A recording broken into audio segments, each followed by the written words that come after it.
Well, we got an awful lot to talk about today, and let's go ahead and get started. We were talking last time about the subject of men are fools, this cultural phenomenon that's taking place where men are disrespected and they're shown in a humiliating or disrespected role that just kind of permeates the culture today throughout Western nations, really. There's no end to the application of this simple idea of the stupid guy. In my book, I have a chapter called Men Are Fools, and that's what we're dealing with here. All right, so as you saw there, we considered last time commercials, ads on television, and sitcoms, and yet that's not the end of it. That's just the beginning. This effort to tell us that men are fools permeates the entire culture. I mean, as we were talking last time, it reaches down to children's literature and certainly adult literature and to greeting cards. How long has it been since you all were in a Hallmark card store? Have you ever gone in there and just looked around? What you will find is a whole section of cards for men to buy for their wives. And they're gushy with love and with romanticism and with kind things about how much they love their wives. And then there's another whole section for women to buy for their husbands that are all humiliating and disrespectful and angry. There's a double message that's here because we are seeing this in every element of the culture. Now, let's take just a moment. I don't want to spend a lot of time with this, but just a moment to see a couple of clips from Hollywood movies because, boy, they are saturated with this today. And we'll see 2 or 3 of those, and then we'll talk again. What? That's it? Just like that? We're breaking up. Well, we were never going out. This Friday, the world's most shallow man will be given the gift to see women in a whole new way. From this moment on, you're only going to see the inner beauty. You see that little fox out there? She's with me. You want to see a splash? Gwyneth Paltrow, Jack Black. I saw a knockout. I don't care what anybody else saw. Shallow Hal, rated PG-13. Friday, only in theaters. This Christmas, Method Man and Red Man are going to college. Harvard, gentlemen, is not just any joint. And higher education will never be the same. I am watching you. We're virgins. Yeah, both of us. What? I got the munchies like a mother. Method Man. Hello. Red Man. What's your name? Go. This is insane. How High, rated R. At theaters Friday, December 21st. All right, now those particular movies have come and gone, but there's a never-ending stream that's coming at us. I mean, what's out there right now, whenever that is, when this video is seen, there will be other examples of it. That second one there does frustrate me because it is aimed at adolescents, and especially an adolescent mindset and an adolescent sense of humor. And it is just, again, there's absolutely nothing there to think about or nothing that's uplifting. It is just, again, kind of a gross representation of the worst of adolescence. You know, I was thinking about this as we were watching. Whatever happened to the movies of some time ago which showed men in this respected, venerable role? Such as, this is really almost before my time, but Clark Gable and Mutiny on the Bounty, or Goodbye, Mr. Chips, or those movies from the past that made you respect the man on the screen and want to be like him and wanted to emulate his behavior. Now it's Thelma and Louise, or it was, and 9 to 5 with this great anger toward men. So the whole thing has changed. Now, let me give you one more example that I want to focus on in a little more detail, because some of you probably like this movie, and if so, I'd like you to tell me. How many of you saw the most popular movie from back in 1999 called Runaway Bride? How many saw that? Okay. Did you like it?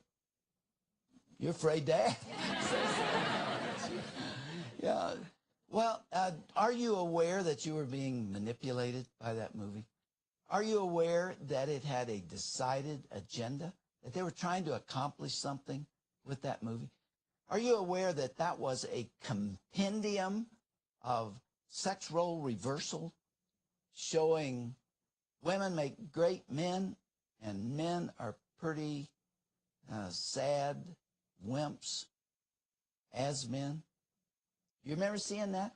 I sat side by side with a couple that is very intelligent, both of them, and they didn't see this at all. And it was kind of overwhelming to me as I was watching, because I realized how I was being manipulated. Now, the movie starred Julia Roberts and Richard Gere. Beautiful people, great stars, everybody likes them, but it showed them in a role reversal way. Julia was an expert in hardware. She sold hardware. She made clunky art out of pipes and so on. When she was in her most feminine moment, she was trying on a wedding dress, but the director had to show you that she wasn't buying it. And she kickboxed for recreation. And she was on the sidelines at one point at a baseball game, and instead of cheering like cheerleaders do, she was bumping bodies with the men. Now, you know, how often have you seen a woman bump bodies with a man? They don't do that. They ever do it. For obvious reasons, they don't ever do that. But Julia was a fine little man. She was cute. Her fingernails were manicured, and she, you know, was beautiful. But she was in a man's role. The coach of the football team could not remember the name of a famous NFL football player. His name happened to have been Jerry Kramer. He couldn't remember it. Julia remembered it. And on it goes. And then we saw her theme song. And from her theme, you find out what they're saying about her.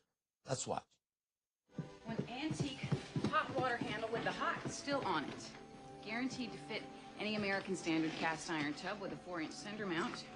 Made between 1924 and 1938. In other words, Mr. Paxton, I think you are out of the doghouse with Mrs. Paxton. Hallelujah. I'll see you later. I'll put on your charge. That's your preferred logo? I think so. Nice. The whole thing is great. I think you could sell these lamps in New York. Maybe someday. Bob will be very happy. Oh, Bob. Oh, we gotta go. We gotta go meet Bob.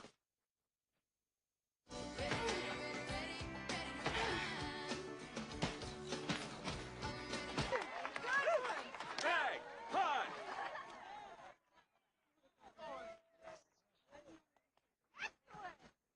Mac? Hey, help me out here. Green Bay right guard. You know, Bart Starr. Jerry Kramer. Jerry Kramer! They got started on the ice school.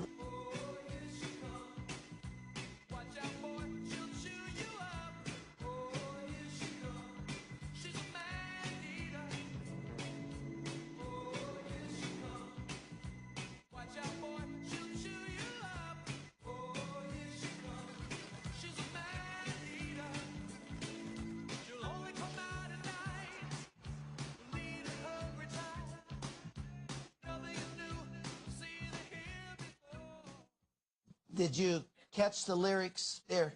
The lyrics tell you what they're trying to do with the character. And the words are, she's a man-eater.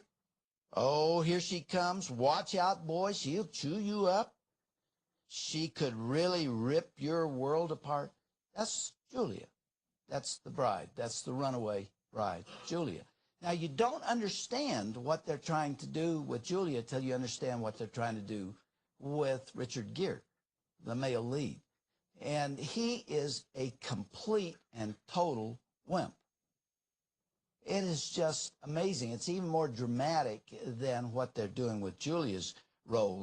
Right at the very beginning, he works for USA Today, and his boss fires him in a very humiliating way. His boss is a woman who happens to have been his ex-wife, and she just really takes him apart, and he didn't have anything to say, and he just leaves. That's characteristic of him. He can never come back. People treat him disrespectfully, and he just goes on. He never defends himself. He and Julia are in a car, and they're out in the country, and the car malfunctions. And Julia instantly knows what's wrong with it. He didn't have a clue, but she knows. And the problem is he has stupidly put diesel fuel in an unleaded automobile. In the first place, you can't put diesel fuel in an unleaded car because the nozzle's too big. But and she asks him why he did that. And he said, well, I used the pump closest to the car. You know, that makes a whole lot of sense. They get out, they look under the hood, and Julia instantly knows what's wrong with it. He doesn't even look. He doesn't know what the problem is. And so they put the hood down, and they're going to have to walk. And so they walk away from the car, and Richard leaves the lights on. And she has to come back and turn them off. He's a total nincompoop. And then they are going to walk across this field, which was Julia's idea, and she tells him there's snakes out there, and that scares him badly, and he comes hopping across the field. Of course, she's not scared of snakes, and at the end he says, well, I'm scaring myself. It just really kind of leaves you with, at least me, with a bad taste in my mouth. Then there's a scene with Richard Gere in a beauty shop. And there are 3 or 4 women in there, and they dye his hair red and blue. And when he gets out of the chair, they're all laughing and snickering, and they've made a fool out of him, and he looks in the mirror, and he didn't know what to say, and he walks out the door. Throughout the movie, he is hit by women. Not with something hard, but with a sack or something. Just whack, whack, whack on him the whole way. And that's also part of what they're saying. Take a look. We go out on a limb. That's what makes me good. No, that's what makes you unemployed. All right, let's consider that my wrist has been slapped right there. Slap it. Go ahead. Just slap my wrist. That's done. Just give me a call when you feel that I've served my time. And over. This is permanent, Ike. If you go quietly, I'll get you severance pay.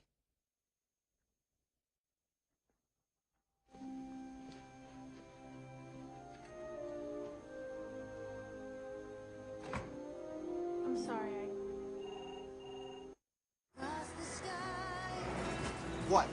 What is this? What kind of gas did you put in here? Diesel? I don't know. The pump closest to the car. Whoa! This car takes unleaded. Your filter is clogged. Can you fix it?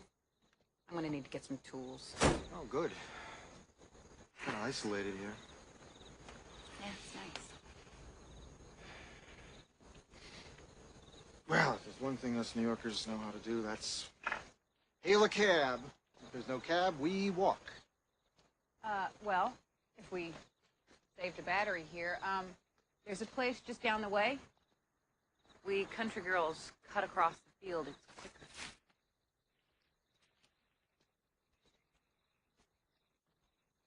Oh, be careful of snakes. What? Snakes? I don't like snakes. Walk nice. They won't get you. Come on. Come on. What are you doing? Snake dance? I'm scaring you, snake. You're scaring me. I'm scaring myself. What do you think? I think you'd look good in red. No, no. She means about your hair.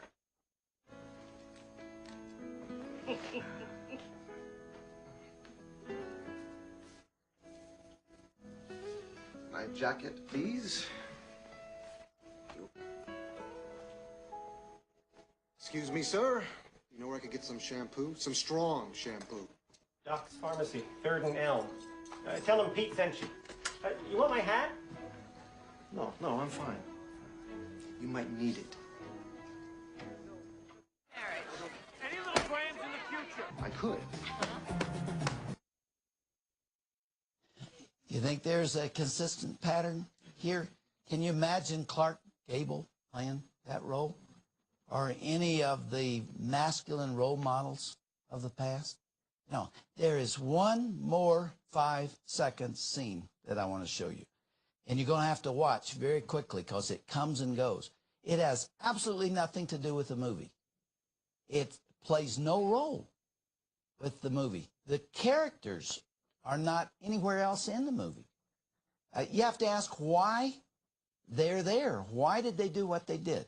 It's a little boy who's overweight, interestingly, and he's sitting on a wooden horse, and he's kind of depressed. He's sitting down like this. And this is a street scene, so you're seeing all kinds of things go by. Most of you would not even have seen this. Then comes a little girl, and she is beautiful, and she's coming by on a real pony. And she comes past him with her nose in the air like this. Watch what is going on here.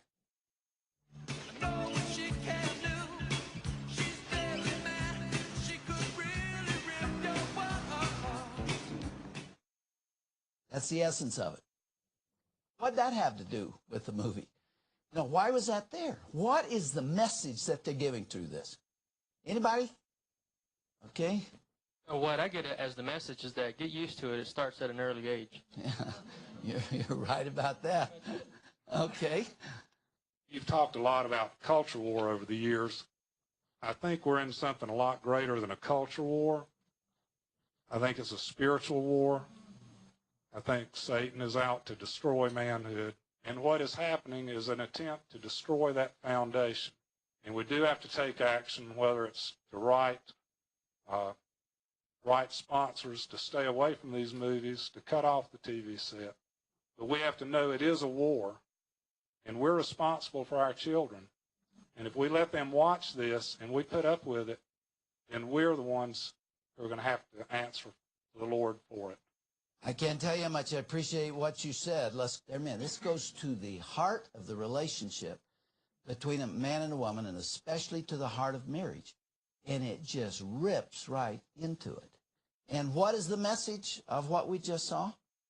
It is that women can do anything, and boys and men are really kind of sad.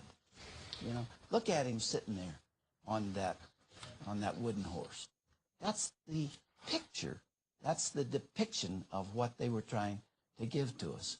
A depressed male and a confident, assertive woman. Now, please understand something today. Everything that I've said today and last time is not reflective at all of disrespect for women. Both sexes need to be loved and respected. I'm not adding to the battle between the sexes, but here is the bottom line. Here's the point, because it relates directly to boys.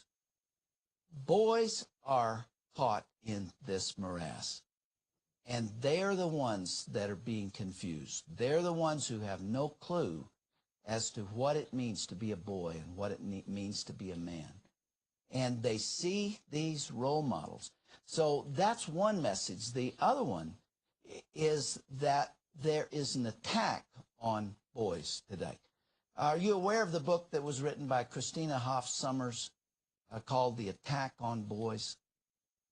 If you haven't read that, you really should, because it has a similar theme to mine, but it's not a how-to. a book. But her message is that throughout the culture, there is a great bias against boys. Let me read you some of the other culture watchers who have written about this. Meg Rosenfeld wrote, "Boys are the universal scapegoats with smelly feet who think only about sports and mischief." Dr. William Pollack, a clinical psychologist at Harvard University School of Medicine, wrote a book called Real Boys. I disagree with a good part of what he wrote, but I do agree with this. He says, "It sounds terrible to say, but co-ed public schools have become the most boy-unfriendly places on earth. It may sound like a man's world, but it certainly isn't a boy's world." There is a tilt of the culture in this direction that I hope in the days to come you will be mindful of. Today, as we speak, is April 25th, right? What do we celebrate today? Anybody know? What happens on April 25th every year? You got it. Take your daughter to work day. Why not take your son and daughter to work? Why only take your daughter to work? You know that only 6% of boys ever go to the workplace of their fathers? Why would we say only take one sex to work with us? That's what's being emphasized today. And when we talk about that and say expand that, there is a great resistance to it because there is a tilt in the other direction. Let me give you one other example of it. And this is probably the most egregious example. In 1992, the American Association of University Women, which is a very liberal feminist organization, issued a report that they claimed was based on research, but in fact it was not based on research at all. It was a manipulation. And the essence of it was that girls are being shortchanged in school, that they don't get enough of the teacher's time, that everything goes in the direction of boys, and that we really need to rebalance the scales in that regard. Now, it was sheer baloney. That was 1992, sheer baloney, because it's boys that have been in trouble for that period of time. Boys are 6 times more likely to have learning problems. They're 4 times more likely to be emotionally disturbed. 75% of special ed students are boys. Boys are 50% more likely to be failed, to be held back. Boys are the ones that aren't making it. And yet this report came out and the media loved it and they ran with it. It was in every newspaper in the country. The New York Times gave it great prominence. The National Education Association began taking money from over here and putting it over there. In other words, it is a zero-sum game. There's only so much money. And if you say girls need more money, it's got to come from someplace, and it only comes from one place, and that's the programs for boys. At that time, Donna Shalala was the Secretary of Health and Human Services for Bill Clinton, and she transferred huge amounts of money from boys to girls. She started such things as girl power. You ever heard of girl power? Now, see, girl power is a good thing. It helped girls focus on their future and know who they were and so on. Good thing. But where is the counterpart? Where's the boy power or something comparable to it? It doesn't exist. And then the Congress decided to solve this problem. And they got involved in it. This is about 1994. Democrats were in charge, and they hold some of these views anyway, or some of them do, and therefore they passed the Gender Equity Act. Gender Equity Act, which was designed to compensate for this problem with girls not getting enough attention. And so huge amount, millions and millions of dollars went over to that side of the ledger. In the meantime, boys are the ones that are floundering. In Britain, they're seeing the same thing. The UK saw that boys were not making it, and so they compensated for boys there, and they're now doing very well. because they have addressed the need. Here, we took the money away from those that needed it the most and put it on the other side of the ledger. And that is just, again, an example of the kind of things that are taking place. Now, let me come down again to the bottom line. I've said it before, last time and this time, but let me emphasize it again. It's the boys that we're worried about. It is not defending men. I mean, men can take care of themselves. They don't need me to defend them. And I couldn't do it if I wanted to. And if men don't want to stand up for themselves in this men are fools thing, well, then that's up to the men. But the boys can't defend themselves, and that's what we're here to address and to talk about. And I am very, very concerned about what's taking place with boys. There is this bias that is occurring in the schools and throughout the culture. And you as parents need to compensate. You need to step in and defend your boys. You need to teach your boys what it means to be a boy. They're not going to find out in the culture. They're not going to find out in children's literature. They're not going to find out on television or in the movies. You're going to have to tell boys what it means to be a boy. You know, especially when so many boys don't have fathers again. And I've mentioned this before, but 70% of black children are born out of wedlock. That leaves 30%. And what percentage of the 30% remain accessible to the boys? So you got these little boys who don't have role models at home, and they don't have an understanding of what's happening to them. And we as parents and those who are in youth organizations really need to step in and teach our kids how to be a boy, but also how to be a man. You know, I was just thinking of my grandfather. My grandfather died the year before I was born. And my family is still talking about him. They're talking about the dignity of that man, the respect that he had for people, but also for himself. You would never have made a joke about him, about something like this. But he was absolutely dedicated to his family, absolutely dedicated to the things that he believed. But again, it was a different day, and he had a certain self-respect and a certain dignity that we need to teach to our kids, and we need to help them understand it. For those of you who have children at home, you need to be praying for both your boys and your girls, because there's an assault on everything that we want to teach them. We need to be in prayer for our kids, because we're going to lose them. And I tell you something, we can't afford to lose another generation. We will never recover from it as a people if we do. And I suppose bringing up boys in a way is a celebration of masculinity. Both men and women need our respect and our love. But it is the masculine gender that's in danger, and we do need to give our attention to it. And tell me what your reactions are to what you've heard. Yes. Good afternoon, Dr. Dobson. I want to say, first of all, that I love you so much. Thank you Thank you very much for having us here. I am a single mom, and I have been raising two boys that are now 15 and 16 for 7 years. And I remember hearing a broadcast a long time ago about just praying and giving those boys over to the Lord, that you had something you had mentioned. And I want to just encourage a lot of single moms who are raising boys that we can do it with God's help. Only with God's help can we do it. I have boys also, as this lady said, that are not effeminate, that are men. I was a student at Colorado College, and I don't know how many people know.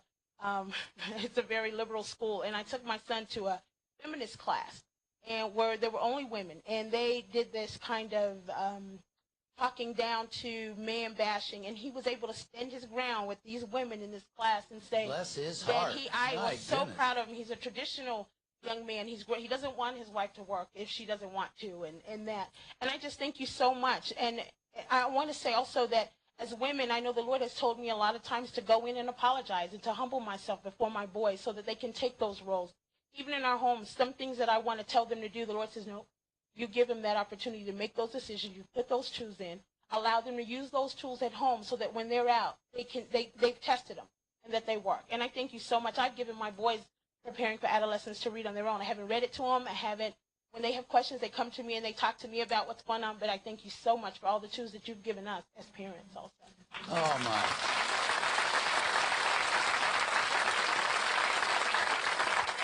What you just said may be one of the most important comments that has been made throughout this entire series, because you have said to single mothers, you can make it. You're going to survive. And many single mothers don't believe they're going to make it. And they are absolutely overwhelmed. It is a terribly difficult responsibility. And now with all of this kind of negative cultural influence hammering away at our kids, it is very scary, but you can make it. And that's why I so strongly recommend that the rest of us need to put an arm around single mothers and help them. And men need to come in and help those mothers. They need to take those boys fishing. They need to take them hunting. They need to get involved with them. They need to show them how to throw a ball and do everything that they can to help single mothers, because it is one difficult job. But with the Lord's help, you can do it. You've done it. Congratulations to you. Okay.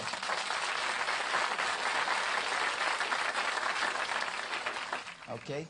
Dr. Dobson, I'd like to say I have the privilege of raising 6 boys and 1 girl. And you read on your program... Why didn't you write the book? Well, honestly, a lot of my friends have called and asked that. But you, a few weeks back on your program, you read a newspaper article about the heroes of New York.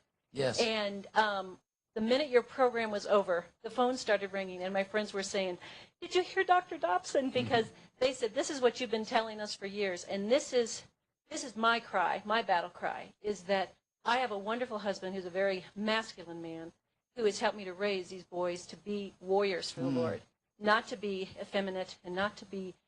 They're gentle spirits to be good husbands, but they're not going to be effeminate. They are strong men in the Lord who are busy and noisy and fun, and it is just such a tremendous blessing. And we're privileged to have 1 girl, and she is a total blessing. But I'll tell you, I wouldn't trade my boys. They are awesome. And I thank you very much for this book. You're making my work a lot easier.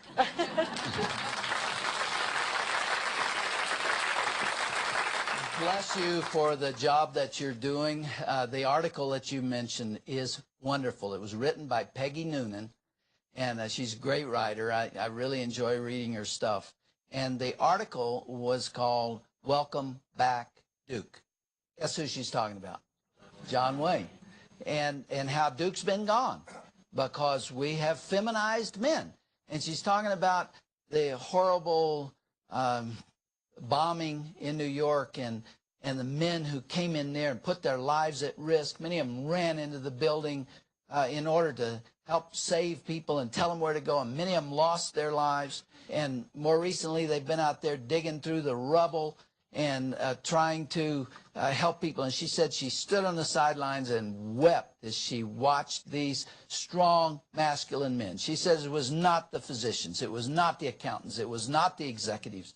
It's the men who have always been there, but we have not respected them for 30 years. She tells a story about her own experience in the late 60s when she was so angry at men. And she was on a train, and a man tried to help her with her suitcase. And she said she turned and absolutely humiliated him and said, "I can do it myself, thank you." And she said, "I'm sure he never tried to help a woman again.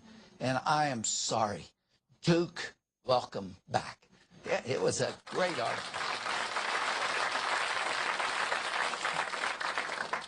Right here. Yes. I am a coach, by the way. Ah. And so, been involved with sports for a long time, and where do I start? I just finished reading the book, Raising a Modern Day Knight. And in that book, there's a picture of the 4 boys and the father in the shadow. And I think a lot of the questions were, how do we combat this? As fathers, we need to get out of the shadows. we need. Well said. And My father was in the shadow. There is passion in your eyes. Thank you for being a coach for boys and for caring about it.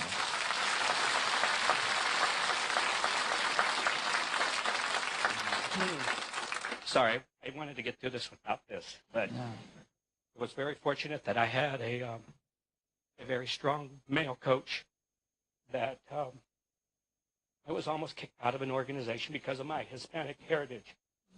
But he stood up and said, if he goes, I go. And I wouldn't be here right now if it wasn't for him. And that's one of the things that I want to get to the kids that I coach, the boys that I coach, and my sons. I don't want to be in the shadows. And fathers, get out of the shadows. Get involved with your children. Play with them. Teach them how to be men. Show them different movies. We watched the movie Sergeant York the other night. An incredible movie, how to be a man of God, how to be a soldier for God. And thank you very much, Dr. Dobson, for everything that you do. Our family is very, very devoted to all the things that you do with the Adventures in Odyssey and all the different videos and everything. So God bless you. Thank you, my friend.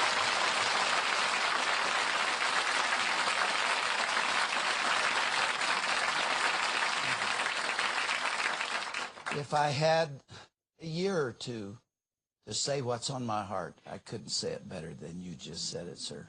And thank you so much for sharing that passion. Okay. Thank you very much, Dr. Dawson, for this very enlightening program about your book. I also want to say I came from a single family, a single parent, and it was no fault of my mother that she was single, other than my father died when I was 5 years old. My mother never remarried again. And my mother now is 93 years old, and I thank God. If it had not been for that, I probably would have also been one of those statistics. Now, I've turned out to be a pretty successful person. What do you do? Well, I'm a county commissioner, elected by the Congress. But one of the things my mother always told me, as growing up in a world without a father, is that I was not to back down from anything. Always be proud of who I am. Do not let anybody use the words poo-poo on your parade. And that you can do anything. That's pretty graphic. Yeah. And you can do anything you want to if you have that faith in God to say that I will do it. I will not back down, and I will turn out to be the best I can. Now, I have 7 grandkids now, and I'm sure going to tell those kids to get that book, because I have 2 male grandsons, and they're very small now, and but I want them to grow up to knowing that they don't have to be like everybody else. They be the genes that came out of those loins from their daddies. Be like their daddies. Be strong men. So thank you very much. My goodness. Tell me what your mother's name is. My mother's name is Alice Jones, and right now she is pleasingly confused at 93. God bless her. She's in a health facility here in town, but I go see her, and even though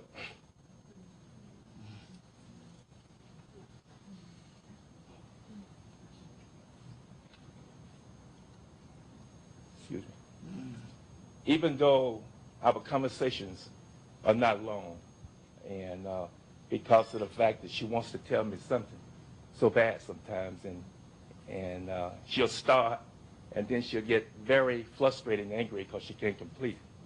It's just that just being there with her. Yeah.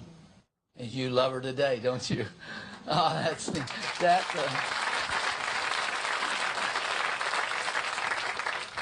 that ought to be encouragement for every single mother. And in fact, her name is Mrs. Alice Jones, and she deserves some kind of medal. She deserves some kind of credit. Would you say with me, thank you, Mrs. Alice Jones? Thank you, Mrs. Alice Jones. That is on behalf of every single mother out there who's doing a tough job. And she may She may not understand it now, but it's still our responsibility to express our appreciation to those who are out there on the firing line, not just single mothers, but single fathers, and mothers and fathers together who are trying to do the best they can with their kids.